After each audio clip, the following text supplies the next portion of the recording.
Bu umuman boshqa Assalomu alaykum, hurmatli ustozlar. Hozir gaplar juda chiroyli gaplar bo'ldi.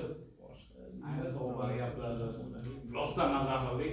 To'g'risi men ta'limga kirgan bo'lsam, hech qancha bo'lmadi hammalardan eng yoshi bo'lmasam ham, ta'lim bo'yicha eng yoshi o'zim deb o'ylayman. 4-yil bo'layotgan bo'lsa, haqiqatan nazar qildik. Birinchi yili ishga kirganimda bo'lganimda ustoz taniganim, biz onlayn bo'lgan. Ustoz to'g'ri onlayn bo'lganda Furqatjon degan bitta psixolog o'rtamiz bor. Shu bolani ismi esimda qolgan. Shunaqa zo'r bo'lgan. Bunday hatto onlayn bo'lgan, shunaqa qatnashib mazza qildim. Bunaqa mazza bo'ladi deb oldim. Keldik, ustoz hammamizni tanishtirdi. Haqiqatdan men to'g'ri o'qiyotgancha nima deydi, yonib ketib qolaman, lekin shu narsalar sal bosilishdi. Kimga nima deyishdi, sal ko'p narsani orqaga tashlashdi. Keyin ko'p ustozlardan ko'p narsani oldim. Juda ko'p narsani o'rgandim.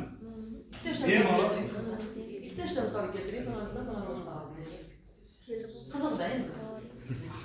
Hammadan har xil oldik. Mana siz tezlaringizga javob berishni oldik. Misol ustoz ko'pchilik ustozlarga asabiylashmasdan, tinch turgan holda chiroyli qilib hurmat qilib kirib ketishdi.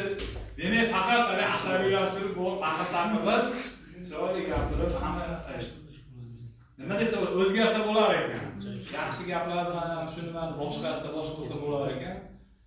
Tizimdan ko'ra chekkaroqqa chiqdik. Men boshida mana haliga fikrim boshqacha edi. Sekin haqiqatda ishlaydigan mana ustoz, pensioner ustozlarimiz kerak ekan degan nima.